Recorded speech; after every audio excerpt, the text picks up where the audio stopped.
door. They'll pull off one more murder, one more Samson option hit, one more to wipe out as many as they can because they're delivering for ball, and they believe they're going to be rewarded. On the other side, coming back again. I want to throw something in here because Mike Jaco, folks, joined us here. And I want to just give Mike a real brief here. So obviously, always loaded for bear because these guys have great intel coming from multiple locations as well. Mike, I want to give you a 20-second dissertation on what we kicked off with.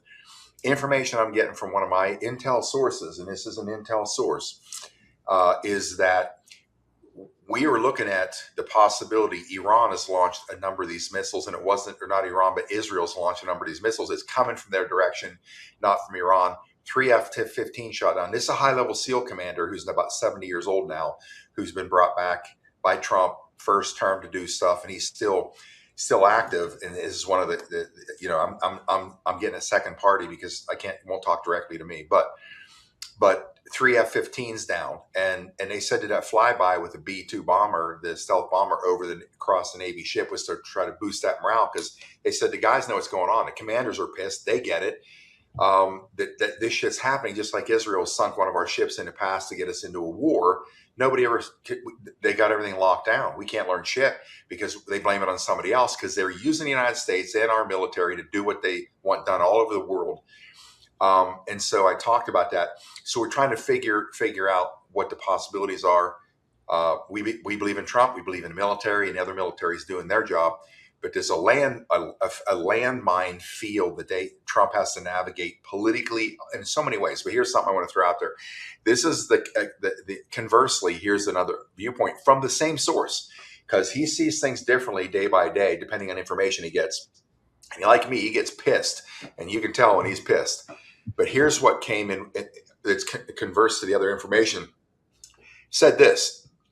Perhaps Trump and team are taking out British/central bankster control in the Middle East and putting a stop to their planned relocation of power nodes from DC, London, Switzerland to Shanghai, Kazakhstan, and their proxies in the Middle East like Qatar and Iran. Interesting that he mentioned taking down the banking cabal, as I'm reading about Ripple becoming the new banking system, potentially replacing SWIFT, and that Kraken, a crypto exchange, allegedly has access to the Fed window. I almost mentioned his name. Thinks he figured out why Trump has surrounded himself with so many Zionist warmongering traitors. It's to keep close surveillance of all their communications and plans. Makes sense. In my opinion, he may have gathered evidence of their treasonous/seditious activity. So was it all one big trap? Could be. And the Space Force building destroyed in Qatar, that may be the facility where the Brits, who is the real enemy, had a control center for the tech, one we made for them. Now they don't have it. So who has the only control center now? The U.S. And you've probably seen the Promethean action.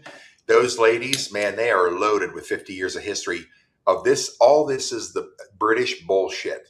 All these countries are proxy, truly, of Britain, of all of it.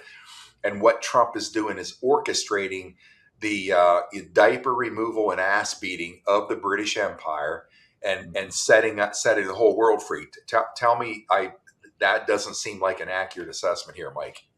The diapers included. Yeah, it's definitely. They don't have diapers. They're just dirty, just pooping everywhere, and everybody's seeing it now. So one of those things, of course, is straight from Moose, the London, banking system, the Lloyd's of London. They're not going to do any more. They're the ones for years set themselves up to be the ones that did the insurance for the banking system or for the moving ships and so forth. So if something happened to a ship, Lloyd's of London would cover you. They pulled out. So this is definitely a British thing. Of course, Britain also said, no, you can't use our base in Diego Garcia or other bases to launch from. And we have, Starmer doing an apology tour where he's going to all the Muslim mosques and saying that we had nothing to do with this strike. So it's absolutely Britain is being exposed. I'm like, let's just, storm the city of London and just take this down right now. But I guess Trump's going to do it his way, which is always the best way. I've learned, but that's me. I'm just like, let's just go take care of this thing, on a knuckle dragging level.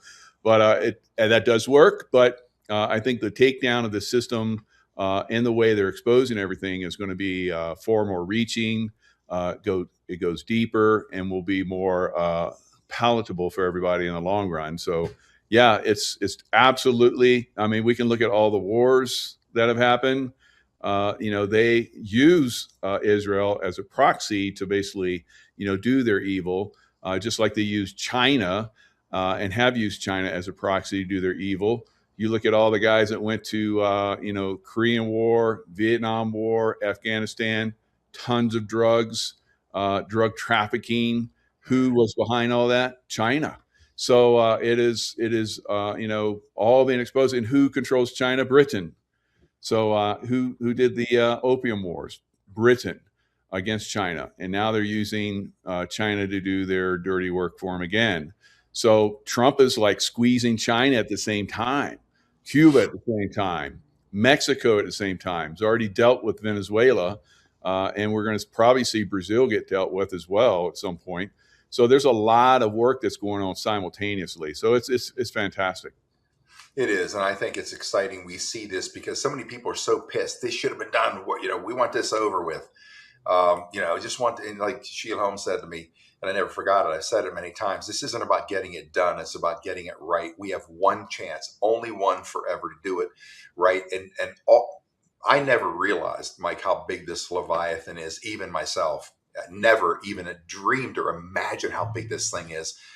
But you have got to take it down as he has been, piece by piece, according to Promethean Action, piece by piece. He's been dismembering this thing for 1 year.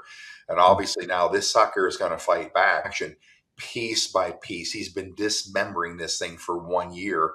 And obviously now this sucker is going to fight back. So I would just say brace for impact, be ready. Alpha. Let me add to what Alpha said about long term, because that's fantastic what he said.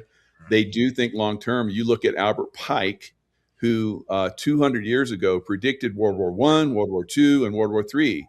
And he predicted them exactly as they have happened. World War III, he predicted, would be against the Zionists and the Muslims, and they would destroy each other, and the whole world would get sucked into it and be destroyed as well. So they have these long-term plans. We are starting to become aware of them, but we need to move on their plans very rapidly now. We don't get sucked into a third world war, which I don't see happening. I think there's a bigger picture that's going on. So yeah, Alpha, fantastic, good job. No, absolutely. You guys remember the movie Gladiator with Russell Crowe? We've all seen it 100 times, right? Yeah, 100%, right?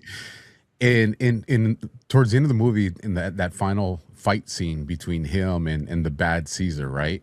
The Caesar comes in there and he stabs Maximus in the rib cage before they go into the fight, right? So to weaken him. Now that was the bad guy doing it, so we were all pissed, right? Like, yeah, that's not even a fair fight. Well, our military, we've never been designed and said we're going to go fight fair. No, you bring a knife, we're going to bring rifles. You bring rifles, we're going to bring tanks. You bring tanks, we're going to bring jets. You bring jets, then we're going to make you go boom. And like we're not here for a fair fight. We're here to win. And if you look at what Trump's strategically been doing all around the world, Mike, you talked about it. Venezuela, Ecuador, and we called that one, right? The stuff in Mexico, what's going on in Iran. This is Trump doing those jabs to the deep state under the vest. He knows they want to bring us to an ultimate fight. And what he's doing, he's weakening all the different variables that they had planned. So this way, when they're finally, because they're going to be cornered and they're not going to surrender and they're going to say it's time to do it, they're not going to have the effect that they want. One, because the same way they've infiltrated us, we have absolutely infiltrated them.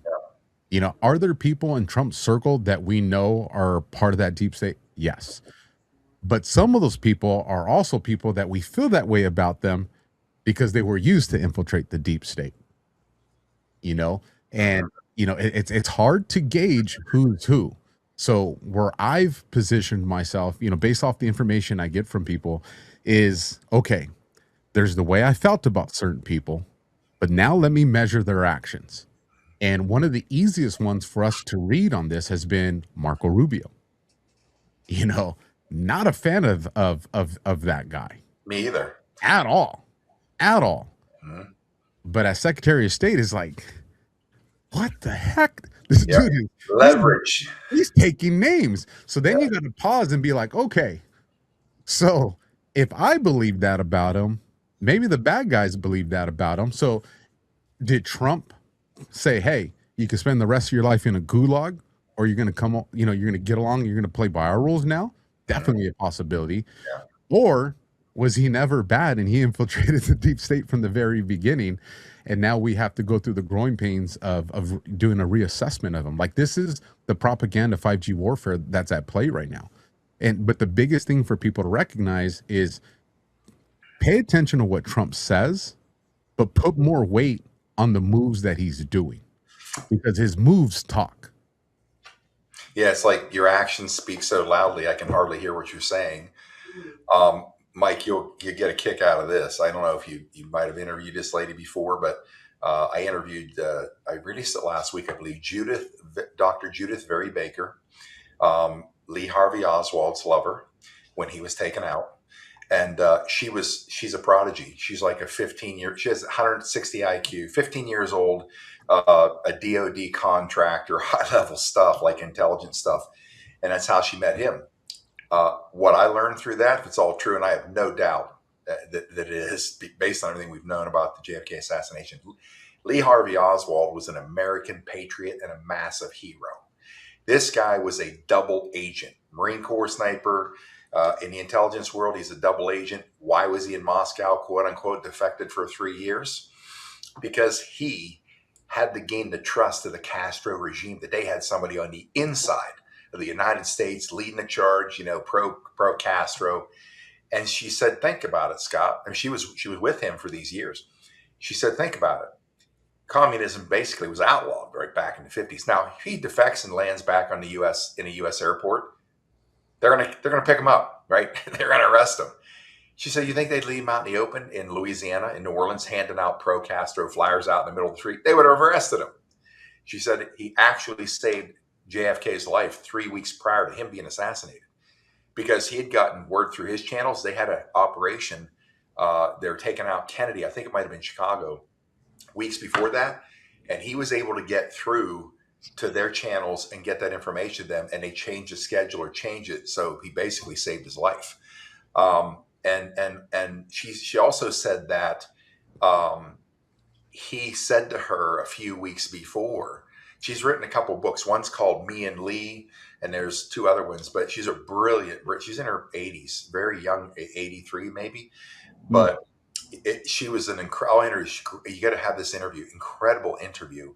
And I've got to do more with her, because there's a whole lot of shit back there that we never knew. But think about this. We are how many years deep into this, and Lee Harvey Oswald is a hated figure worldwide for decades. And then you find out this information.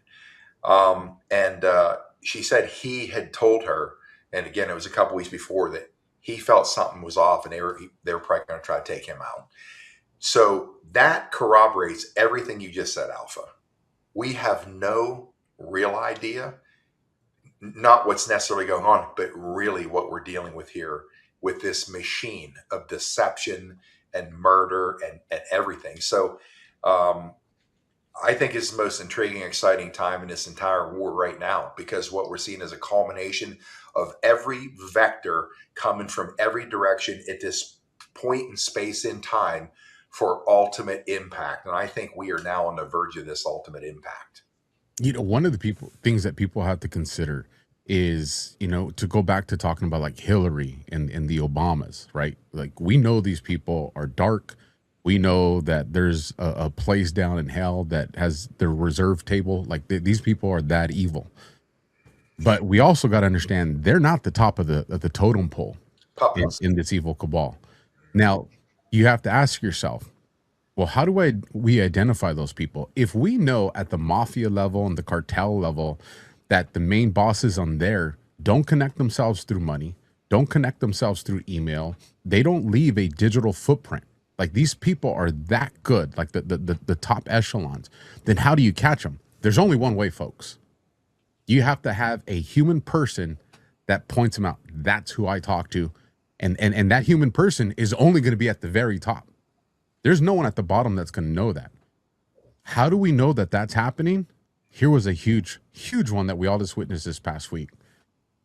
Bill Clinton. I just want to make sure that everybody understands Trump ain't got nothing to do with Epstein. He's a good guy. We never talked about it. Why in the world would Bill Clinton feel compelled to have to deliver that message when his bacon is on the grill right there? They are hammering him. They are hammering his wife. They are trying to extract all this. The dude's shaking while he's holding his water. The dude is in the worst position he's ever found himself in publicly. And in all that chaos, he wants to make sure we all know, hey, Trump's good, folks. That wasn't to clear Trump's name. Trump has enough evidence. That was the signal to the top echelon of the cabal. We're talking. They know who you are. If we find out that Epstein, remember, he was arrested initially and then put on, limited, you go to the jail on the weekends in Florida and the rest of the week is all up to you. Was he turned in? And was he starting to, collect information? That's what I think.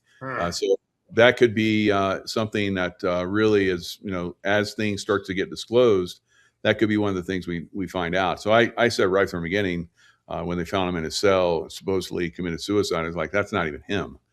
So he's basically on a program that's basically he's talking. So that's I think some of the things that we're going to start to see. This person is 80 in their 80s is basically telling us, 50 plus years ago when JFK was assassinated, it was all bullshit. Lee Harvey Oswald he's a hero. And I've had people on that talked about and said that he was a patsy. He never pulled the trigger. I pulled the trigger and this person pulled the trigger and we're the ones that blew his head up. I've had those people on my show and they said that not only did we, take him out, but we're assassins. We took all kinds of people out. Anyone that got in the way about the JFK and started to talk, we took them out too. So there's all these things that, I've had these shows. How many people have seen them? Not many. They just don't want to believe. So at what point will people go, okay, this is the truth. And now we're seeing it. Everybody's like, when we're going to have the EBS? We've been having the EBS for years now. So come on, give it a program. We're having it right now. Well, to that point, Mike, is trust me, 2019 is that wasn't that long ago. I have not been awake as there's people in the vast majority of the audience has been awake way longer than I have. So trust me, I get it with these conversations. Is like, what are you're telling me Oswald is a good guy? Like discernment is hard. It's hard because the way we've been propagandized. So this is what I would challenge people to as a social experiment to kind of gauge where you're at to make understand these difficult conversations a little bit easier. Imagine us 20 years from now, 30 years from now, where we don't win. What do you think the stories about Trump would look like? Hitler, worse than Hitler. They tried that. The kids in elementary school 30 years from now would be like, the guy was a tyrant. He was evil. He was trying to destroy America. So if we know that establishment, that cabal has been in charge the last couple of decades, how can we think any person that they told us is bad is really bad? Yeah, anybody that, let's just say, the royal families, the Vatican, Washington D.C., anybody that they say is bad, that's now completely questionable. It's like, oh, they must be the good guys. Whoever they say is good are the real bad guys. Talk about brilliant planning. You have to be an expert in so many things, specifically human psychology, because and obviously they've had many operations all over the world to build the apparatus with which to carry that out. The education system being the pinnacle of all of it. And had Sherry on again, Mike, and with her, again, what she lived through, what she now, how she sees the picture of education and what she's now looking to deploy, which I know you're going to get behind that, and so am I. But they took us. I've covered this a number of times about Horace Mann was the one who studied depression education system and figured out how do you go from this to kicking Napoleon's ass. And it goes back to Johann Fichte, the philosopher. You want to build a society, you build it from the ground up. So therefore, when the children are at a certain age, the only will that they have is the will that you will upon them. They applied that on Johann Fichte's philosophy. 20 years later, they're kicking Napoleon's ass. Why? Because they're not thinking about what's going on back home. Am I losing my farm? This or that. They have an automated thinking. Transition to the Industrial Revolution, which obviously served us. A noise goes off. Oh my God, I got to go get dressed and I got to eat my breakfast and I got to go to this place where a whistle blows and I got to go punch. And then I go do my shit for 2 hours and another whistle goes off. Oh, I guess I got to pee. The pee spray time went off. I did that when I was a kid in school. We're like working jobs after school. And then again, another bell goes off. Oh, it's lunchtime. Another bell. Get the hell out of here. Go home. You go home. And it's this automated thinking. Automated, right? No creativity. And that's what the whole education system is now. It's indoctrinating us to be automatons and robots. Go do that. Do you ever hire somebody and, hey, go pick up that trash, right? And they're like, where? That's a piece of trash. It's the only piece of crumpled up paper anywhere in the whole parking lot. That's called trash. And then they go pick it up. Okay. And then they stand there looking at you and you're like, what the hell? What do I do with it? Throw it in a trash can. Oh, then they walk over. That type of thinking is what I see every day in the world. When I hire people to do certain things, it baffles me. Like, do I really have to say, okay, now go throw it in the trash? That's what they bred in us or build in our minds, as opposed to creativity, critical thinking, analyze. When she said that to me, Dr. Judith said that to me, and I'm like, why didn't I think of that? Yeah, basically communism's outlawed, yet he's a defector and lands back in from Moscow to here. Why did they arrest him? What's he doing on the street? Right? We just don't think of these things that should be obvious because that's how they built the world to just go along with everything, right? And that's going to be a huge thing to overcome. That's half our battle because not only do this cabal have to be fought and defeated, so do the people in our own land, the automatons that are running around protesting and doing all the crazy shit they're doing. So you look at the expertise they've got. Human psychology is just the tip of the iceberg. Everything else below that, honestly, I'm surprised we've gotten this far in the last 6 years. Yeah. Now, it doesn't take very long for the disinformation to come through and start to destroy someone's character. Look at Kristi Noem. She, supposedly was released because she, did an ad campaign and Trump was not aware of it. That's the story, right? So I've heard from other people that, Jan Halper Hayes came out and said that the reason why Trump released her was because she arrested someone in Congress. And that just went over the top and he had to shut that down real quick. So, I mean, what is that real or is that, whatever? But today all the GOP is coming out and destroying Kristi Noem today.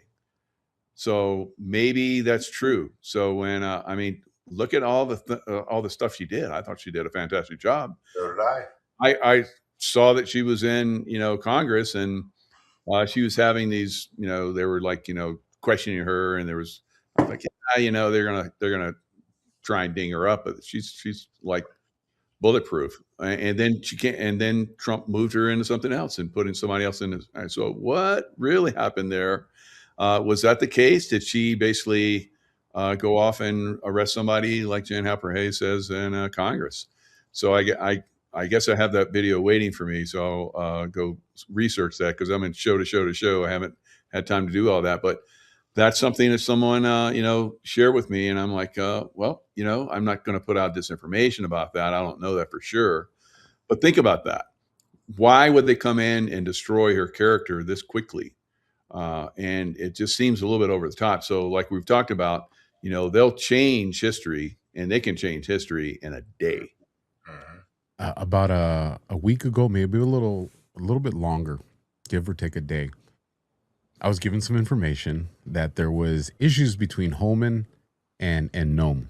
Heard the same And thing. and I know that this person was giving it to me because they felt it as legitimate info, but I also knew it wasn't coming. That info wasn't coming through the channels that I normally expect for something like that. So what that kind of tipped me off on is to kind of go to what you're saying, Mike, is okay. They're gonna create a narrative here, right? The war of narratives. So if they want to think that there's issues here, then that means something probably is going to happen with Gnome. So we can expect that. And sure enough, we saw the headlines of what's unfolding. And Trump moved her into this ambassador position, of taking over the Western, Americas. Now, let's also remember what's the intel that she's gathering the most, the cartels. Now, in her position that she was in, her scope of what she can do publicly is only so much. She can't really go outside that because then it becomes okay. Is this a Department of War issue? Does this become an FBI issue? Like, our government is compartmentalized when it comes to these different agencies. But now there's a new position and it's undefined. And she has all this intelligence and Trump's keeping her there. I would look to see who becomes a part of that and what directions Trump gives her. Because maybe he's expanding her ability to do more significant things. Because here's the other information, and this one I bet it, so I know this is legit, is Trump's putting more guys on our southern border. Not military guys, but like BP guys, like our border patrol guys. We don't have a border issue as far as, the immigration, people trying to sneak in. So he's anticipating something, and I think the probability is with our cartels.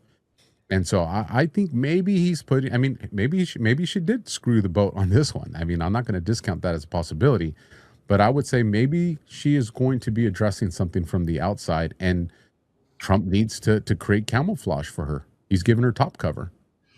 Well, that's what I thought. And I would think I like I heard that theory too, and I kind of like that better. It seems more plausible to me because if you need real warriors and they're in the heat of a battle and you are going to so easily throw them overboard, loyalty's got to go both ways here, right? So my belief is that it's kind of like, Mike, you and I had this conversation 5 years ago. We were talking about DeSantis. DeSantis is on the rise, and I'm like, we're talking. I said, the thing that bothers me about these guys, they give you these meaningless victories. Oh, DeSantis is shut down the masks and killing the mask mandate and all this bullshit. And I'm like, and he's going to run. I'm like, hold on a second. I forget the legislation 3-4 years ago. Oh yeah, all these victories. He's our man. Look at this rider in this bill he just signed into law. Under a declared national or declared emergency, he can force quarantine and force vaccinate. There is the smoke right there. Forget all the other bullshit they do. They give you those victories to make you think they're one, and the only one that they take from you is the one that can wipe you out. It's the kill shot, right? Not the jab shot. So again, they're using their playbook against them, right? Using their tactics against them, using their admiralty maritime law system against them, right? For legitimacy. I wouldn't be surprised. Hey, let's give them, there's so much chaos right now with this BS, and let's go ahead and let them think they got a victory because they ran Christie out. And like you said, this thing, 5D chess, is everything you said, Alpha. And then again, strategic development, this issue, let's give them a victory, embolden them. They think they're winning and all that stuff. Like, so it's a fascinating, battlefield to look at, from geopolitics, economics, banking included, military, you name it, the reshuffling of power. All those things are in play. Imagine strategically deploying every aspect and every element of an attack and coordinating. It's like a monkey, like, flipping balls and throwing them 3 balls, and then you throw them a 4th one. Like, how do I make this work? I think, as we learned a while ago, there's a reason why that video says, when this is done, this will be the greatest story ever told. Yeah, and I had a dream last night, so it's kind of relevant. I was dwelling on it, last night, and well, I was dreaming, and then today it was like, if I went, I in the dream it was like, well, why haven't I been, introduced personally to President Trump? And then I got that if you got introduced personally to President Trump, the President Trump, of course, there's doubles out there, but if you got introduced personally to him, then you would be linked to certain things that are going on that he's trying to run, and then it would expose them. I was like, that's brilliant. It's like, yeah, I got to stay in the background and work this, and I got to figure this stuff out myself, because if I get in there and someone shares something with me, it's going to make me, go in a certain direction. And then they're going to be, oh, now we see what they're doing. So that's one of the reasons why a lot of this stuff doesn't get exposed. And some other things that happen in the dream was, well, I got wind of something, and I went in on my own and figured it out, and then just destroyed whatever it was they were doing. And I know that if I had, gone into, cahoots with other people, it would have been exposed right away. They would have known that guy's working with that, and that guy does this, and this guy does that. This is what they're doing. So that's critical thinking. So Critical thinking. Yep. very, very important is my point in all this. And I see people come in the chat all the time. They're like, you said this and this and this. And it's like, yeah, I say that because I depend on your critical thinking to figure out what I'm putting out there, because I can't put it out because YouTube would shut it down. So we talk around some of this stuff, and you have to use your critical thinking on your own to come to the conclusion that this is what this is about. And so we give you a lot of hints, and that's what President Trump's been doing for, over a decade now, giving us hints of things to come. And that's where we're at right now. This war against the deep state, he can't come right out and say, this is what we're going to do to the deep state. That would destroy all the plans and all the people that have been, positioning themselves. It'd be done. So that's kind of something I thought that might help people out there. They're like, why? It's like little kids sometimes. Why, Daddy? Why? It's like, come on, you guys got to think for yourself. You know how we train our kids to start to think for themselves. And I'm not saying that everybody out there is a kid, consciousness wise, but you really have to do the critical thinking, because there's a lot of NPCs out there that are just programmed to go with the flow. And they're part of the problem, really, to me, because they're in the way of us, achieving greatness. They don't have the soul spark that we do, so we can so we have the critical thinking and overcome a lot of the stuff. That's where, like you're saying, Scott, this is going to be something we're going to look back on and go, holy smokes, this was, ordained by, higher powers, and everybody was just in the right spot, thought the right thing on their own instead of having to get together. So these are some of the things we're doing. People got to remember, what is Trump's two most important responsibilities? The first one is the preservation of the Republic, America. The second one is the preservation of life. And in that order, and if you guys think about it for a little bit, you'll understand why it's in that order. So, I think Hollywood, has really made us want everything to be very dynamic, kick down the doors, drop the flashbang, and let's just drop mags, right? And then let's just watch videos of all these, gurneys with white bags, right? And everybody's like, yeah. But that comes at a cost. Mike, and myself, we've witnessed this, unfortunately. And every time you witness it, a little piece of you is just gone. Yeah. And you're powerful human beings, so you acclimate to that. But that would not be preserving the American way of life. You can't scar an entire nation and think that everything's going to be okay. And so, like in law enforcement, when we know that there's a couple of gang members that we got to take down, okay, we can go during the middle of the day while they're partying and they're drinking and probably high on some methamphetamines and kick down the doors and risk a gunfight where there's, neighbors and civilians and people in the area. Or we could just do it stealth, take him down as he's on his way to, to work. We know he's on his way to his girlfriend. It's not the Hollywood scene. It's not the dynamic scene. It's probably not going to make headlines, but it preserved life.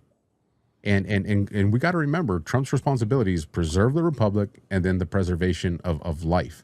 And if we all honestly judge what he's been doing, and trust me, I've been very frustrated with things like everybody else. But the end result, if we look at everything hindsight that he's already done, it's like, okay, it all makes sense. We can't lose faith in that when it comes to him. He does have the biggest playbook of real active intel. That's him. And we have to just trust that this man is doing right.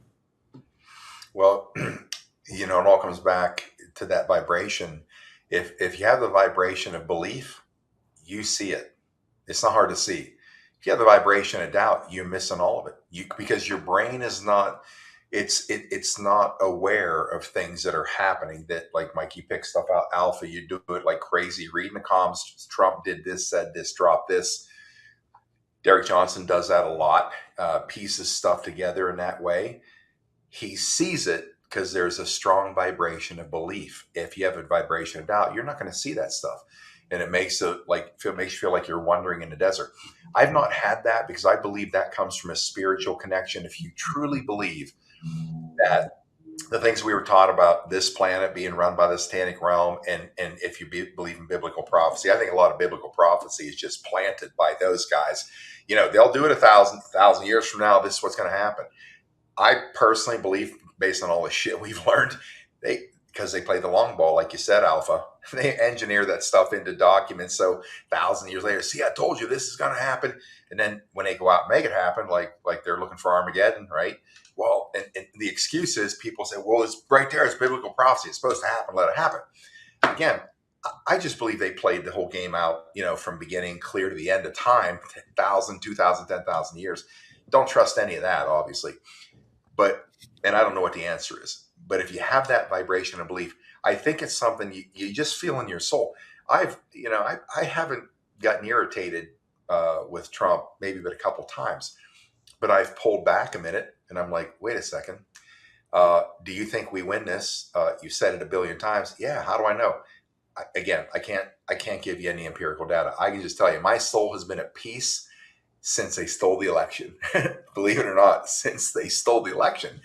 Because then more as much as Biden coming out in 2019, and I knew it was Biden since I saw him, and nobody said shit. I'm like, how do you pull that? How do you get anybody in Congress? Any Republican? They're going to sit there and say, what the hell is this? I've served with this asshole for 3 decades. That ain't him, right? I can tell you how many hairs are on his legs that the little kids love to rub, right? They don't know. And so nobody else really picked that out. But when you see that, and no Republican said anything in Congress to push back on it, my first thought was, there you go. Who has that power to make that happen? Military operation.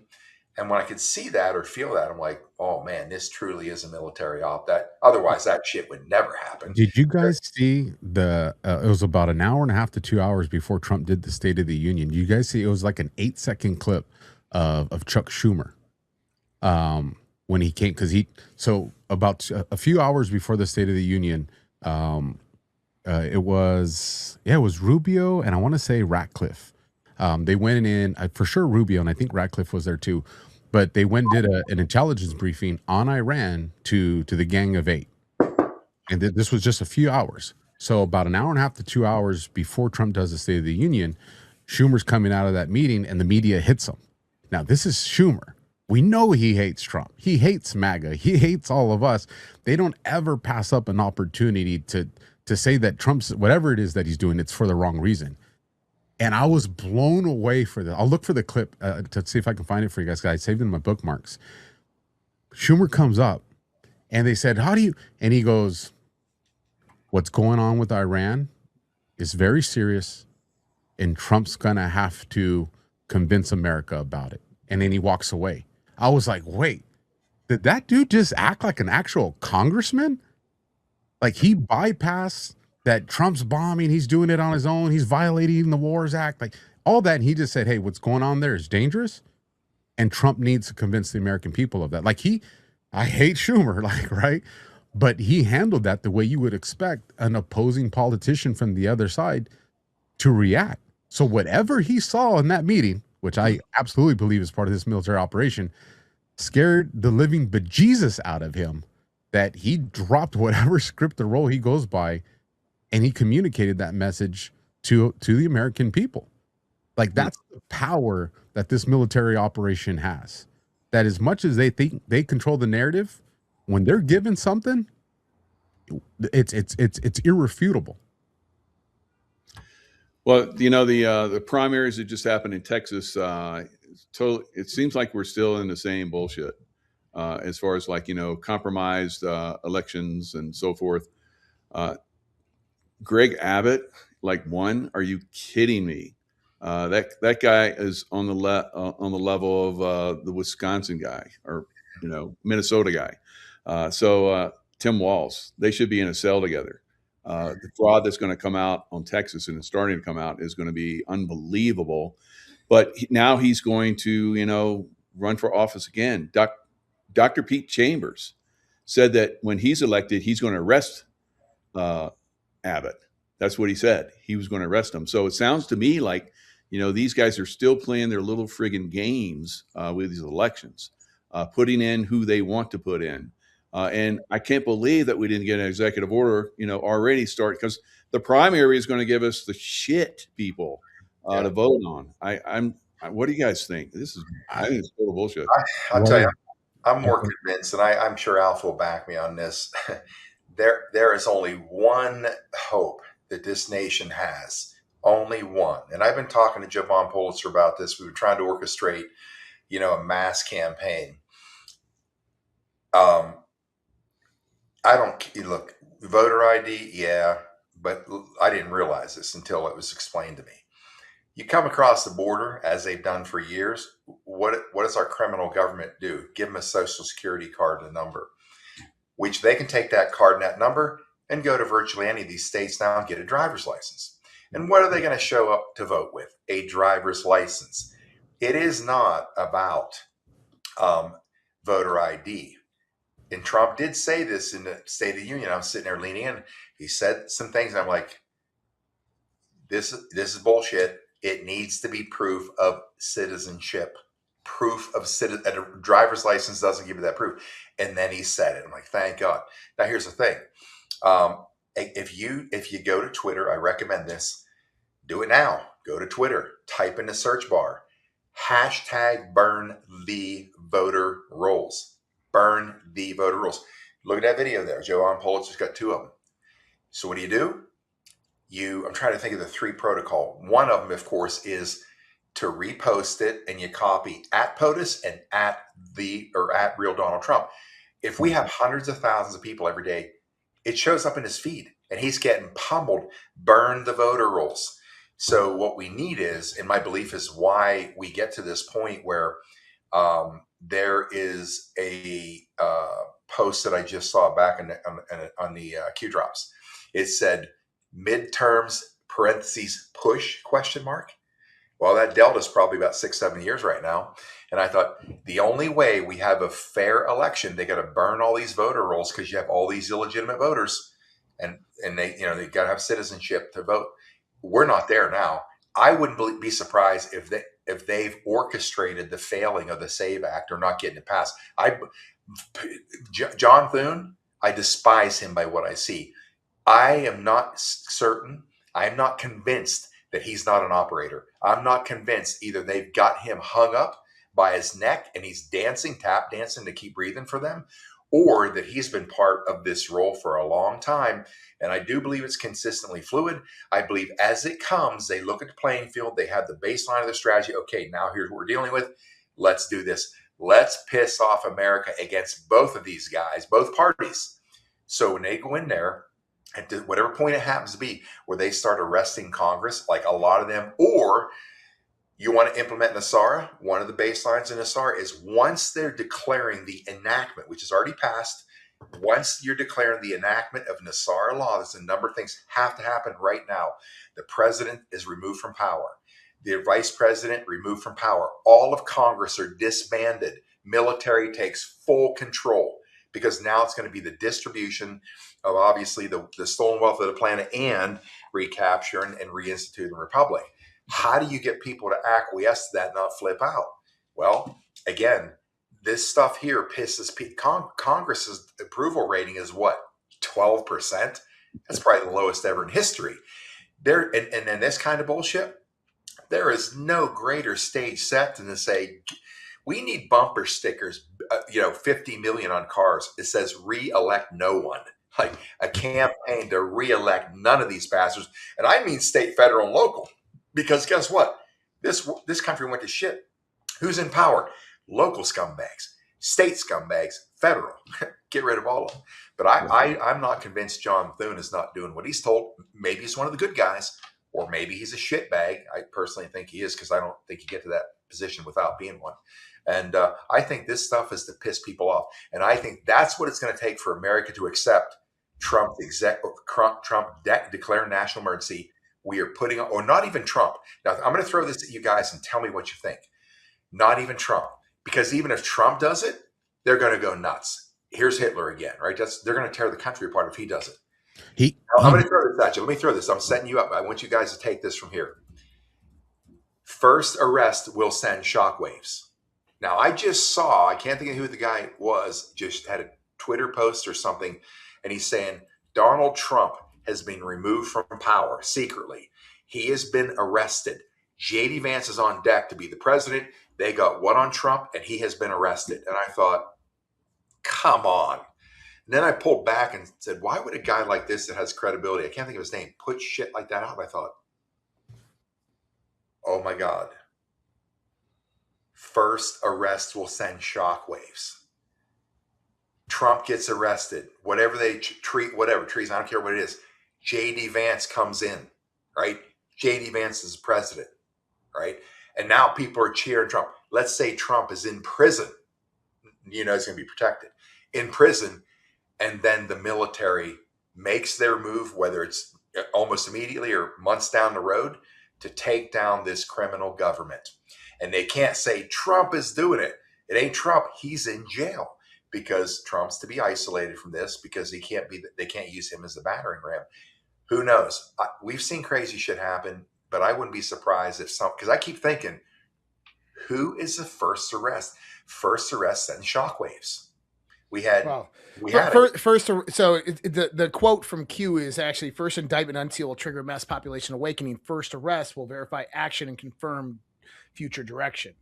So kind of in the context of that Q post, what it's talking about is that as D-class begins to happen and the first indictment unsealed will bring about an arrest, and that arrest will verify future direction. Future direction means the takedown of the deep state. I'm still adamant that that's going to be John Brennan. James Comey obviously was the first one, if we want to look at it like that. It wasn't really an arrest. It was an unsealed indictment. But John Brennan, I'm 100% positive is going to be the first one. That's going to come out of the Southern District of Florida's grand jury that's already impaneled.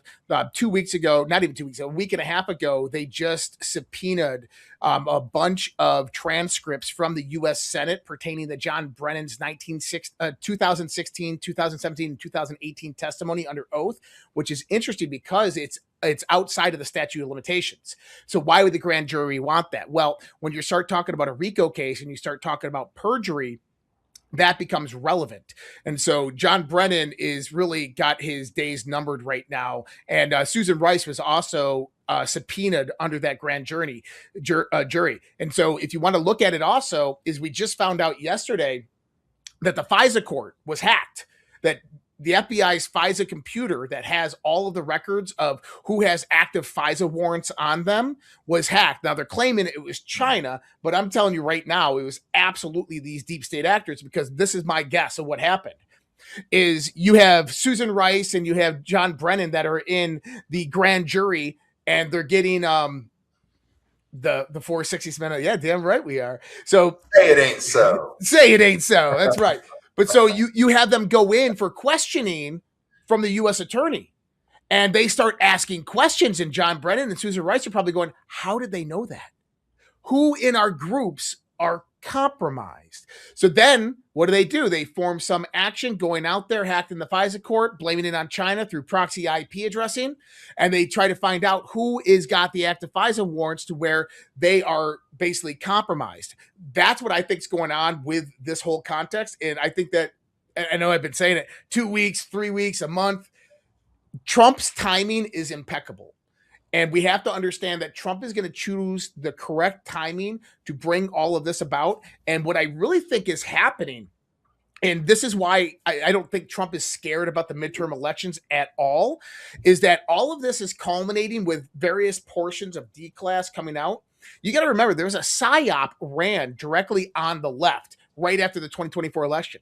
The left were coming out on, Open Sky or whatever that is, and all the apps that they're on, talking about how Trump stole the 2024 election by hacking the ES&S voting machines. I'm like, wait, what? And this was like some anonymous CIA whistleblower that came out and said this. I said, this is a PSYOP. This is a PSYOP to get the left to start looking into election fraud and see how it can be stolen with election machines. And then when this information actually comes out, then they're going to be like, well, actually, that's true because I've researched this before. And the same thing goes for the Epstein files. I mean, 2019, Epstein was a no-name. Nobody in the household knew who the hell Jeffrey Epstein was. Today, everybody does. Why? Because of the PSYOP that was played on people. You had the fake influencers come out with their binders like, Epstein. People have never mentioned the damn name Epstein before in their lives are getting these binders with all old documents. They don't know that from their ass to their face.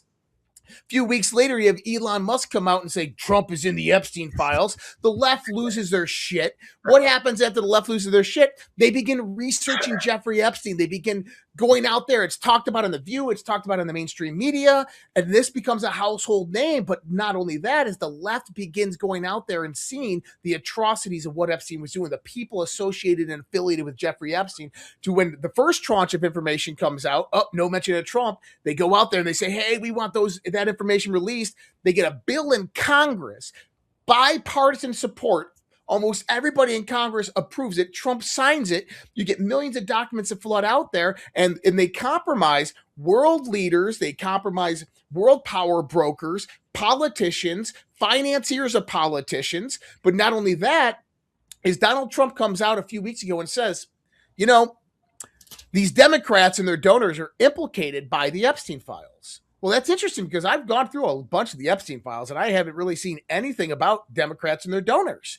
Yeah. And so now we just found 64,000 new Epstein files were released yesterday. And I'm saying, look, there's 2.5 million more Epstein files yet to be released that the DOJ is saying we're not going to release. Then you got over 2 million files being held by the CIA, which you have various different people pushing for the CIA to release those. I think this is going to culminate right after the primaries. Right after the primaries, you're going to have this new tranche of Epstein files released. It's going to implicate Democrats and their donors, which is going to cause certain incumbents who just won their primaries to resign from office. And when they resign for office, that's the ultimate Trump card. I think that would be the ultimate level of disclosure. And in the midst of all of this, you have FISA-gate, which is coming down, and indictments that are flowing out through FISA-gate. You have, obviously, there's bigger things happening on the global stage, and I think that's taken a lot of Trump's attention right now, and this is why we're seeing the timing specifically with Iran, and this is more about China. But in the context of domestic deep state, we're looking at the takedown indictments of Brennan, Susan Rice, Clapper, these types, prior to the midterm elections. But it's going to be laid out in a declassification format to where the information is going to come about. People are going to see exactly what was happening, and then that stuff is going to flow. The same thing with the 2020 election fraud. I think that there's a grand jury going to be impaneled here probably in the next few weeks in Pennsylvania pertaining to the 2020 election fraud. One thing that we didn't know was actually going on is DNI Tulsi Gabbard. She sent a team out to Puerto Rico back in August. And what they did is they went out there and they secured the Dominion voting machines, and they found all of the network connectivity that was going on. They saw how they were stealing elections through these election voting machines. And then that prompted the Fulton County raid that we saw, which DNI Tulsi Gabbard was there. Why is the director of national intelligence at a FBI raid in Fulton County, Georgia? Because it's a problem with the national security, because there's foreign actors involved. And so when you start having all of that put together, now you bring out, declassification of this information. You have a grand jury form about this. Hopefully indictments come, but then that prompts Donald Trump to a national security emergency on election integrity and infrastructure prior to the midterm elections, which ensured that we win the midterm elections. And I came out the other day and someone said, that was the dumbest comment ever. And I said, look, we're going to have a red wave in November. There's not a doubt in my mind. Act Blue is under criminal investigation and not taking in any money due to the fraud that they were perpetuating. You've shut down the majority of these Democrat NGOs. USAID was the primary financing mechanism for the Democrats. They would send that to foreign aid and then rebound that back through dark money channels, Arabella Advisors, the Tide Foundation, into proxy shell companies. And those proxy shell companies would get fake information of Act Blue donors. They would spoof their credit cards without the 3-digit code on the back, and then they would make donations in Democrat donors' names without their knowledge, and this is how they were able to fund various different Democrat candidates. That's going to be coming down the pipeline. So I think that the Democrat Party is done. They just don't know it yet. And I think that with Al Green going to a runoff election, with Haskett the other day, or what's her name, the one from Texas, losing her primary, Dan Crenshaw losing his... Crockett lost, right? Yeah, Crockett lost. Dan Crenshaw lost. This is a turning of the tides. Awesome. Turning of the tides. I mean, listen, if you guys wanted to know what winning looks like, this is winning. That's awesome. I hadn't caught up with any of it. I didn't know Crenshaw lost, man. It just became a great Friday. Yep, Crenshaw lost. Yeah. Bad Navy SEAL. Oh well, it happens. Yeah, it does. That's interesting, Josh. That is a great landscape to look at. I hope you're right. It sounds like that's the most plausible explanation of how this thing emerges, so we don't go into election cycle with the current apparatus. And it has to be a declared national emergency on infrastructure, because it is. And I think has he already declared that earlier, or he declared the election infrastructure as critical infrastructure, which is important. Critical infrastructure. With critical, that means that it can be defined in ways that basically you've got complete latitude on whatever steps you need to take based on whatever whatever your plans are to do it without any opposition because of that declaration. Yeah, we're in for one hell of a ride. The next year is going to be absolutely phenomenal. I'm like so excited just for everything to start moving forth right now, because I mean, every day is a new breaking news story of what's happening in the world, and it's pretty crazy. And we're entering into what I call the 500-year leap technologically. This is going to be absolutely mind-blowing over the next 20 years. And so I kind of look at the world right now as we have one step out of the door of the old world. We have 2 steps out of the door of the old world and 1 step into the new world. And we're in this transitional phase right now.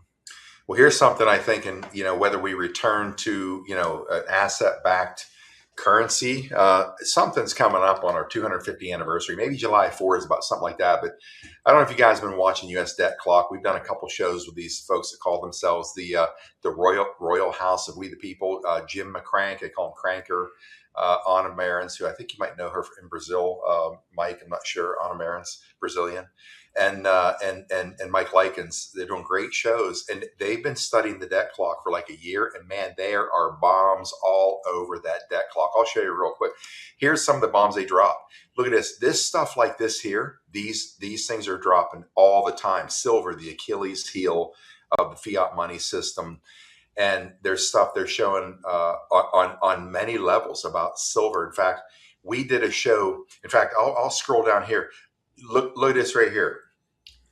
Recaptured assets, 8 trillion plus, almost $9 trillion recaptured assets. Total hidden wealth, 211 trillion. It's showing wealth per citizen in this country is the true wealth of what's recaptured per citizen. That's including a newborn baby, $616,000. And I'm trying to think. There's other things on here where you can click. I don't know if this will do anything here, but I guess that's it. But this, and I didn't know this, but if you watch this, I think the next one's coming out. Probably I'm going to release it on Monday. But when you see what's happening with the U.S. debt clock, from the monetary perspective, that change is coming. Got to figure out how to kill the share here. Stop screen share. I have something I wanted to share too that lines up with what Josh was talking about right now, because he's making smiles. So I love that dude. Back on October 17th of 2025, and you'll remember this, Josh, because we were smiling then. I did a post on the list of names a lot of the names that Josh was talking about it, and a man that that I respect and and pay attention to what he does, reposted this, and it had some significant information in it. I'm talking about General Flynn for those that aren't catching on this post. And so I want to share this with you guys. And like I said, I'm pretty sure you'll remember this, Josh. I don't know if you guys can see it. There we go. Okay. So it's a 2-minute video and I'll play it, but I just want to go through this right here. I'm not going to read the whole thing because it's long. But let me make it a little bigger so easier for everybody to see. But it says, remember, this is October of 25. Indictment analysis, who is next?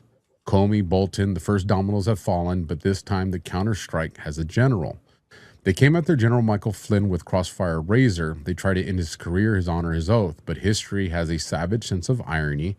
The man they tried to silence is now advising Secretary of War Pete Hegseth and DNI Tulsi Gabbard inside the system that once targeted him. This is important because this goes to what Josh was talking about with Tulsi Gabbard doing these RICO cases. One of the things that Josh said is going back to 2015 and 2016 with the transcripts from Brennan. Well, you don't just get to say, hey, well, we're going to go and look at 2016 for that. You have to have a nexus. You have to build the bridge backwards. And this comes into predicate crimes. So, because this is what we do in the gang world when we do gang injunctions. If we know that there's something back in 2016 that we want to use in this gang injunction, we have to show a connection. This goes through the ongoing conspiracy act. So we go back 2 to 3 years, we show there's a predicate crime by this same group. Now from that 2 to 3 years, we get to jump 2 to 3 years, and you keep leapfrogging back as far as you can go, as long as you have this continued nexus. So when they're going back to 2015 and 2016 transcripts, what that's telling you, and the laws may vary differently in federal, it may be 5 years versus 2 or 3. But the point is, that means that they established predicates to get them that far back. And the only way you're going to do that is you have to have already identified a criminal enterprise, and you have to already legally establish the ongoing conspiracy doctrine. So we know that those things are in play. So to keep that in consideration. But I go through this, and like I said, I'll drop the link in the chat for whoever wants it. But I go through the list of all these names. First one being James Comey, then Bolton, McCabe, Stroke, Lisa Page, Brennan. And we go through all these, but I want to bring it down to a part that right here, the doctrine of accountability. General Flynn's guiding philosophy can be summed up as restoring the oath, a return to the sacred promise sworn by every soldier, agent, and public servant, to defend the Constitution, not the bureaucracy that hides behind it. Every decision, every reform, every act of oversight is measured in a single question. Does this strengthen the republic or the bureaucracy? Brilliant. Under DNI Tulsi Gabbard, that doctrine has become operational. Her OD&I team are fusing declassification with reform, creating a transparent record of how politics infiltrated intelligence and how that infiltration ends under President Trump. What was once buried in darkness and secrecy is being pulled into sunlight. This is not vengeance, it's retribution, the deliberate reclamation of the republic's integrity and the oaths that built it. Final thoughts. America is watching the machine that once defined power devour itself. From Langley to Foggy Bottom, from contractor boardrooms to newsroom studios, the old playbook and the old guard is collapsing under the weight of its own deception being exposed by President Trump. A new doctrine is rising in its place: truth over politics, oath over power, republic over bureaucracy. Flynn was a test case. Now he's the architect of the fix, and the storm that once targeted him, it's reversing its course. Who are they saving the perp walk for? Your thoughts. Now, there's some things, the general went and reposted this, and there's definitely some purposeful cue verbiage that I used in this post, which is kind of what you gave me and Josh a chuckle. But I want to play this clip, if you gentlemen don't mind. It's 2 minutes and 8 seconds. Go ahead. We cannot move forward. The nation cannot move forward. I don't care how good our how much Trump, adjusts the economy, and he will. But we cannot move forward unless people are held accountable and I mean very, very senior people, and they all know who I'm talking about. You know who I'm talking about, and I've said it many times. It's the start with Obama and work your way down, right? I mean, and maybe you don't throw a former president into prison, but maybe you do. Maybe somebody says, well, who directed you, John Brennan? Who directed you, Jim Clapper? Who directed you, Susan Rice? Under oath, under the lights, and with the threat of prison. Okay. And so who directed you? Well, if they say nothing, okay, then that's fine. Then you're going to go to prison. You're going to prison. You're going to prison for treason. Okay. Treason. That's a very strong word. It's a very strong word.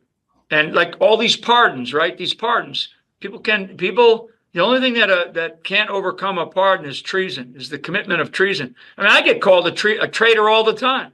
And I say, well, wait a second. And, so if I'm a traitor, why am I walking the streets, right? If I committed treason, why am I walking the streets? I was never charged with that. They dismissed my case because they lied, right? And so, you think Mueller and Wiseman, Andrew Wiseman, who was the deputy to Mueller, would have let me go had I was a traitor or that I committed treason?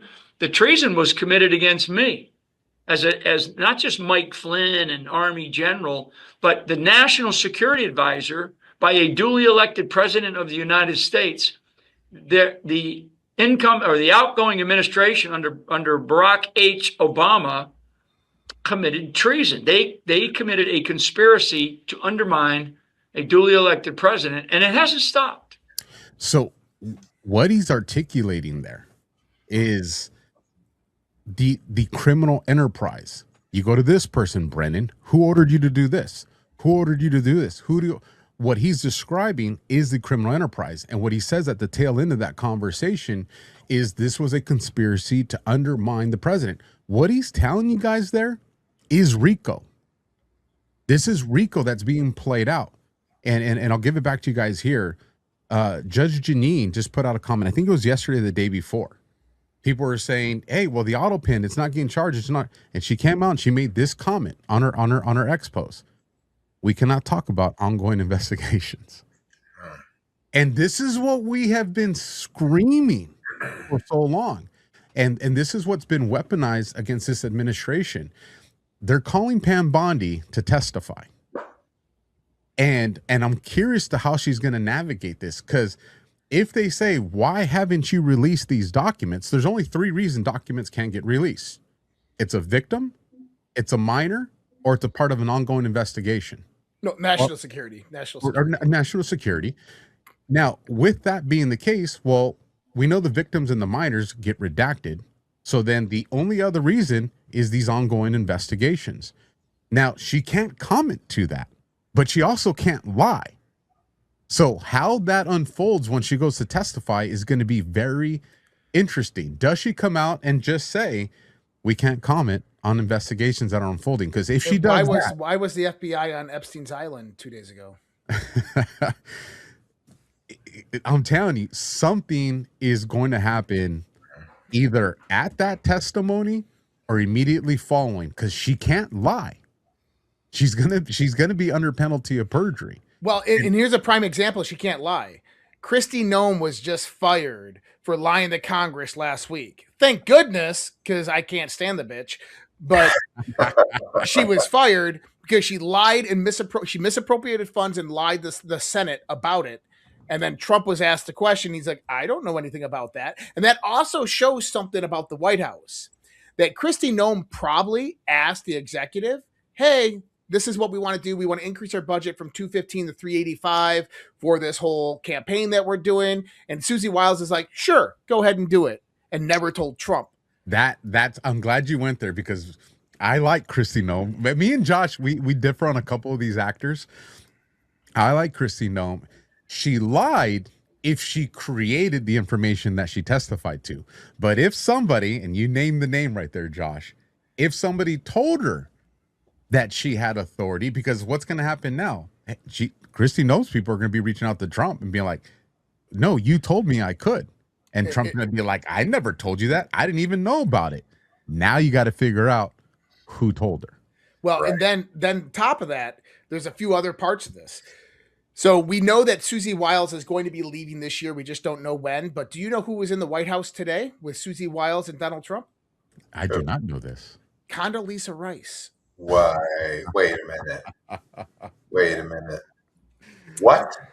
Nope. Condoleezza Rice in the White House today with Donald Trump and Susie Wiles. Let's talk about this, Josh. What do they have? They're going to use leverage on her to get her to do whatever they want? What? Well, number one is when we hear Condoleezza Rice, we typically think Obama. It's old Bush holdover, right?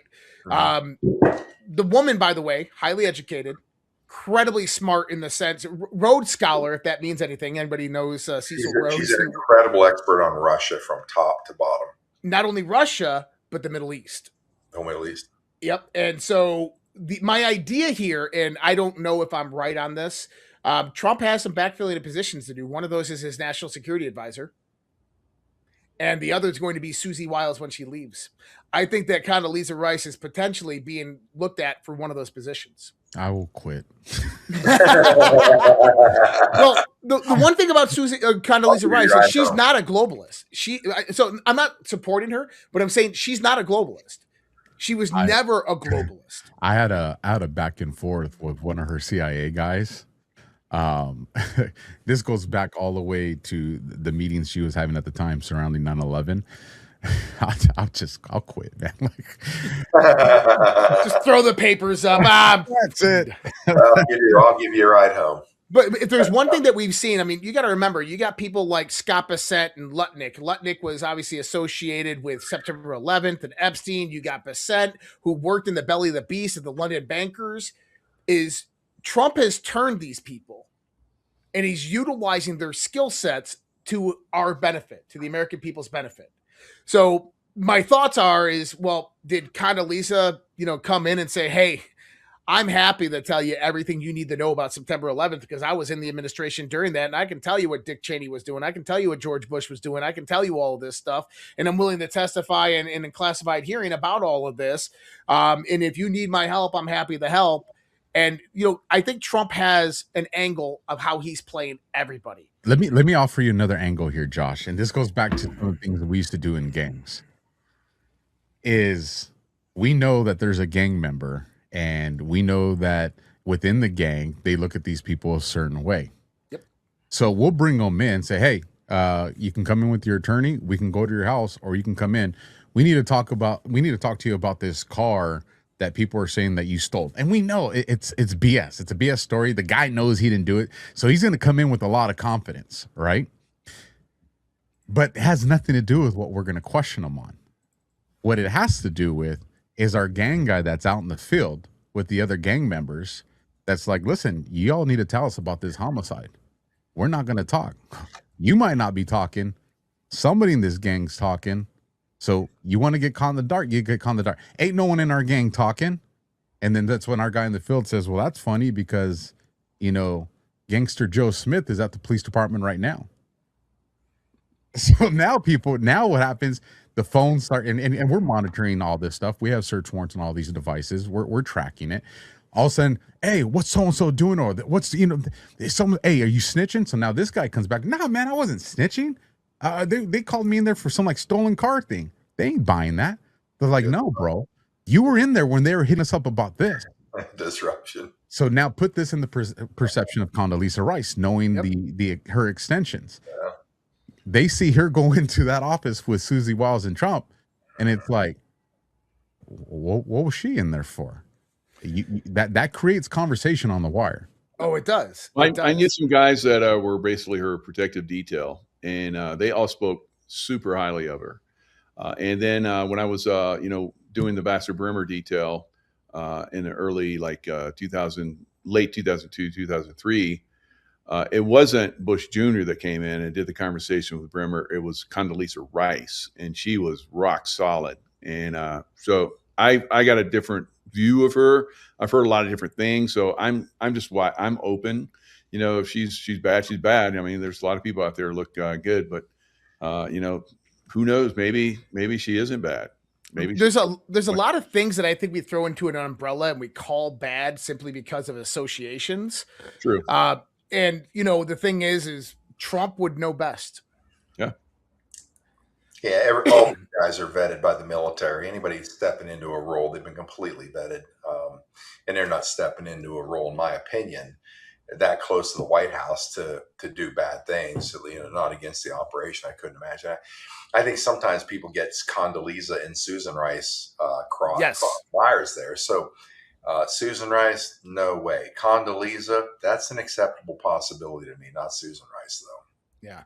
And then don't forget about Valerie Jarrett, because that name's going to be coming up very, very soon with a lot of this discussion, including the 2016 ICA Intelligence Community Assessment that is under the part of the investigation with Brennan in the Florida grand jury. So, Valerie Jarrett, for people who don't know, she's Iranian. And so she was the Muslim Brotherhood, the connection between the Obama administration and Iran. And now that we're in Iran, Trump called out today and said, I want complete unconditional surrender. And I think there's parts of this that they want to get in there, and they want testifying, and they want records of nailing Obama and that administration down. And they know that Iran has a lot of that. But most of this is about China. And the question is how long is China going to keep losing? Because China doesn't like losing. China cannot continue to lose. Losing Iran in the Straits of Hormuz is a red flag for China, which means that my thoughts, if I'm China and I'm being dismantled in my global infrastructure, and I had 3 legs of an energy corridor that I controlled, and now 2 of them have been knocked down, and that is my lifeblood, then I have to go kinetic. And that's the question: is what is China planning? Because they have to do something, or they are going to be knocked back 20, 30 years technologically, and they're going to lose for the next 100 years due to the AI race. And so I think that we're going to even see something like that this year. Yeah, I mean, we're seeing, China just lost Venezuela, and they lost Iran. Yep. So that's huge. We're going into Greenland and all kind of crazy stuff. So we're boxing them in. We're surrounding them. Now, Condoleezza, a little bit more on that. That was the Iraq war, and now we're having the Iran war. So she could be a good source of that. Now, those of us that are warriors here, we can tell everybody these wars are bullshit. They should be over in a very short period of time, and they drag this shit on. So maybe Condoleezza Rice is going to give some insight into that to Trump. I don't know, because there could be a lot of different things that are happening to that. I was wondering, does she dime people off on the 9/11 investigation? Say that again. What'd you say, Alpha? I said, is she going to dime people off in the 9/11 investigation? Like my brain's just going to be jacked up today as I try to maneuver on what was the good reason she could be coming in there. Right. I'm curious because she had access to that stuff. Our curiosity translates into the other side scared shitless right now, because it multiply that times 10. Another big problem China's got too. It's not just energy, it's food. They're in deep, deep shit because they don't have the capacity to produce food. And what do we have control of now? We have control of energy, control of food. What else do they need to survive?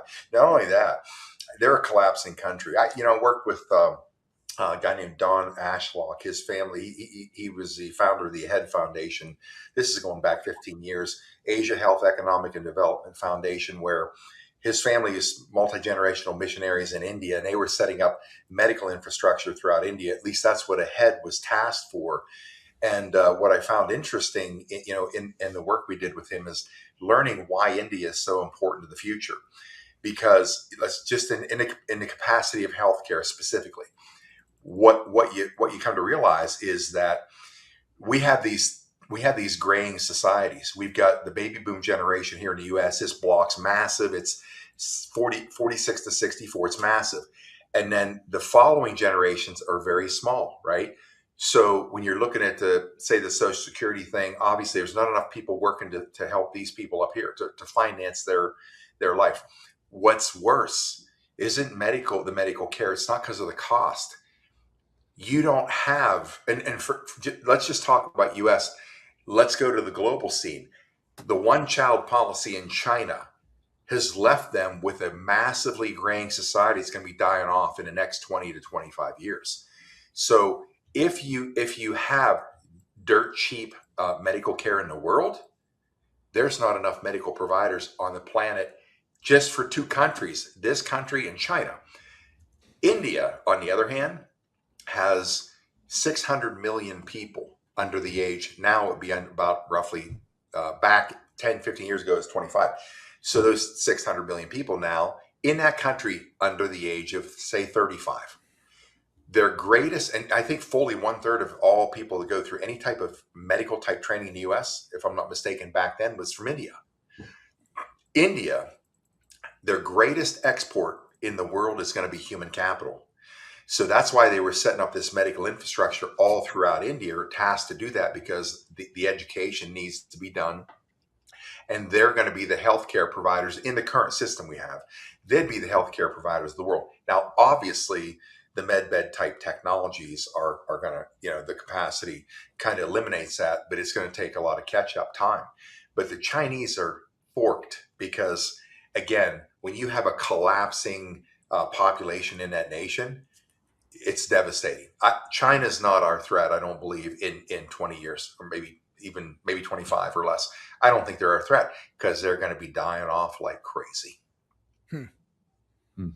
Well, what is it? Never a wolf doesn't question the ethics of its dying prey, and neither does a civilization. So a civilization will easily fight to ensure its own survival. Mm-hmm. And that's why I said that we're coming to the midst of some type of kinetic conflict between the US and China, because China is getting a clear indication that there's a problem, and they know that they're losing. And the idea that they didn't interfere with Iran, that's interesting. That's because there's reports coming out that they were doing, they're giving radar and satellite information to Iran. That's just bullshit. It's not true. People were talking about this. Well, Iran has never done such strategic strikes before. Yes, they did. During the 12-day war with Israel and Iran shot a hypersonic missile through the Iron Dome and hit the Mossad headquarters.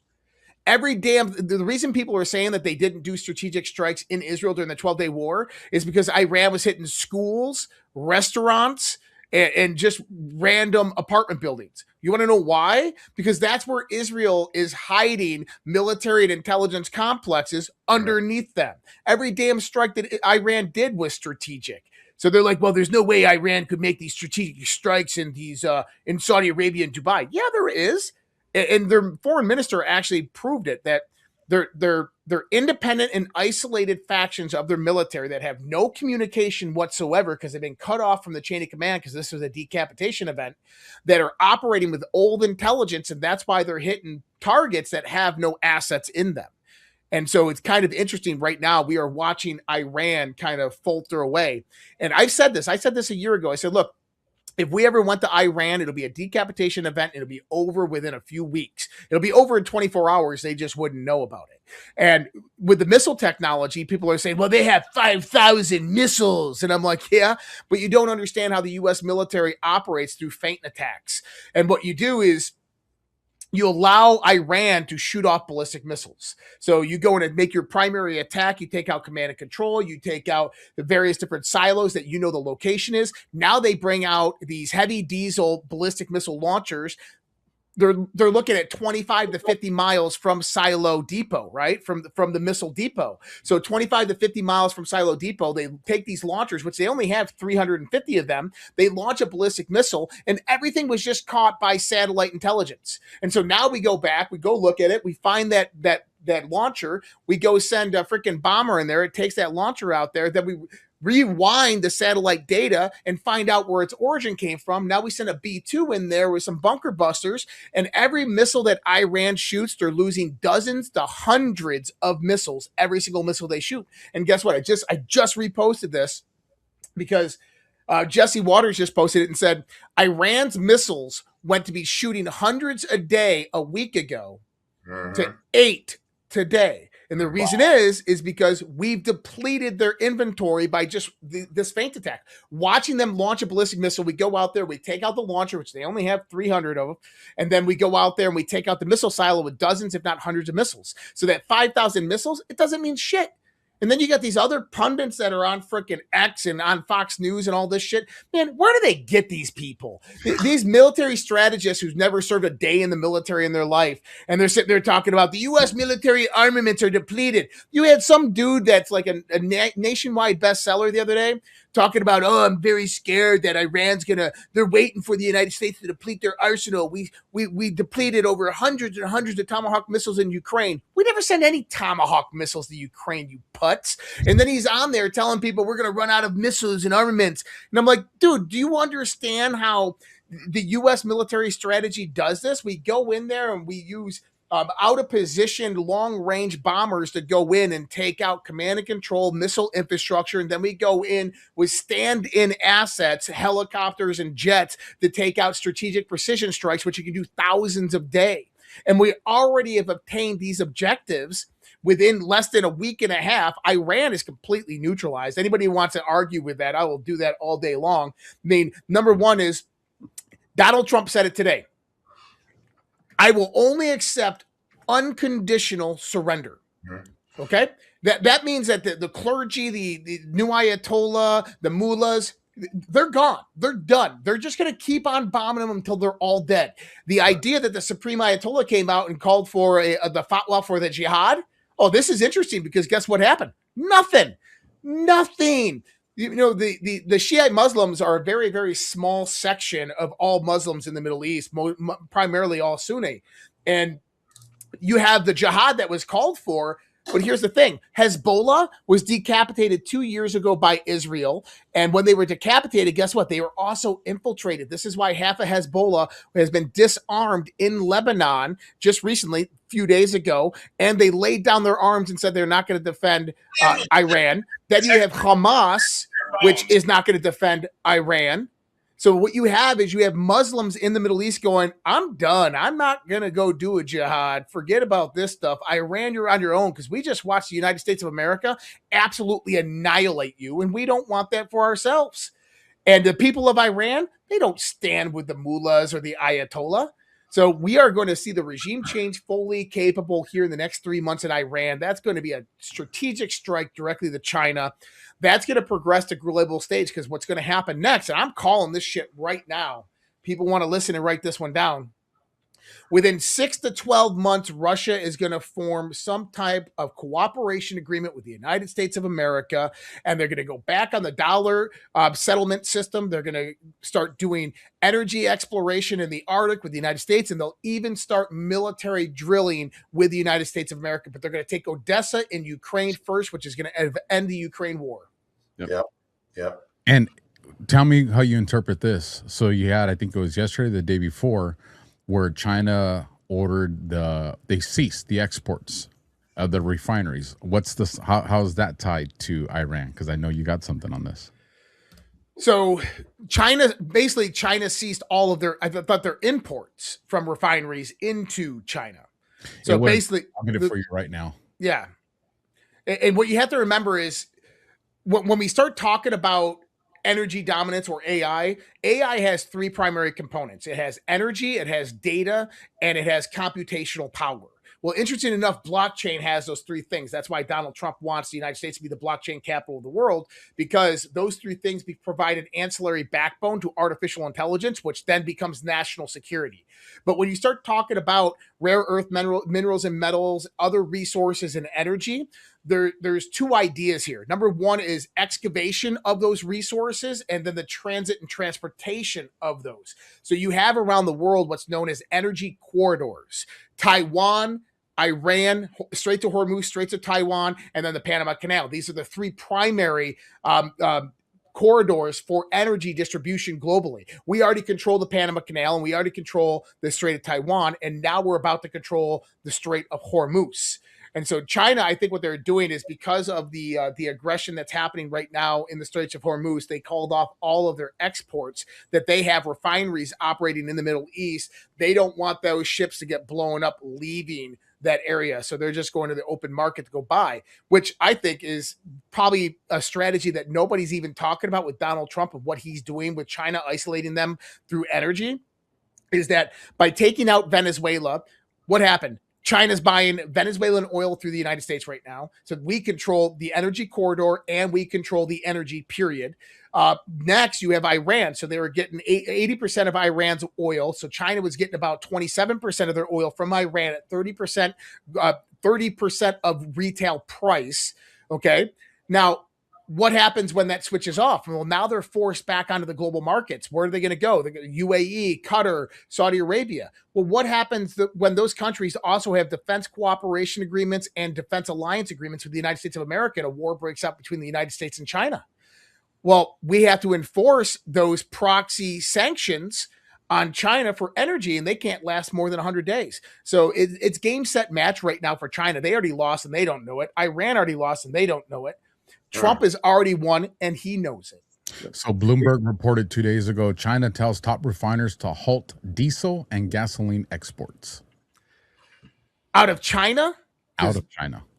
So, okay, so that's China just flexing its muscles again, like what they did. So it's a PLA licensing agreement. So anything that is being distributed out of China through the refineries, diesel and gas, that is going anywhere, they're just halting it. It was diesel, gas, and oil. And one of the theories I was considering is if they're trying to halt the exports of some of the stuff that they have in their reserves, is it because they're knowing that there's only so long before they're choked out and they don't have enough of that stuff? Building up their reserves, Yep. But also there's another interesting coincidence with all of this. Is for the first time in years, China has not ran military drills around Taiwan or send their massive bombers to fly over Taiwan, which happens every week. And they haven't done it for weeks. And my thought, China right now is readying for war. China right now is prepping for war. It's been my thought for a while. This is why I said there's going to be some type of kinetic engagement between the U.S. and China. I think China is going to try to take Taiwan. And that's going to spark a lot of this. And I think that's why they're halting the export of that stuff, because they know that they're going to have to pay market value now for oil when it comes out of Venezuela and Iran, which that changes how they're able to negotiate the stuff that they got. So they know they're getting choked out. Like Trump is doing phenomenal moves to position himself with, and I agree, I think it's going to be 2027. Maybe it happens towards the tail end of this year. We'll see. But this is one of the reasons, I think, to go back to the conversation we were having a little while ago with the SAVE Act. There's some weird stuff going on. Did Trump strategize this a certain way? People are not happy about Trump's endorsement of Cornyn, out of Texas. Everybody wants Paxton. But then you get Paxton that comes out and says, hey, Cornyn, as long as you commit to passing the SAVE Act, I'll concede the race to you. And so now does the establishment start saying, hey, wait, what's going on, Cornyn? You better not. Then Cornyn comes out and says, my priority will be passing the SAVE Act.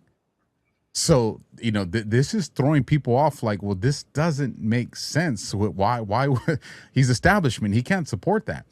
Now, my personal opinion is that the SAVE Act's not going to pass.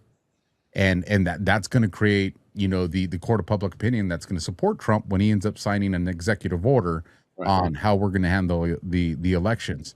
Now, does that happen prior to midterms to secure them, or does that happen post midterms because exposure comes out and this is how you remove them?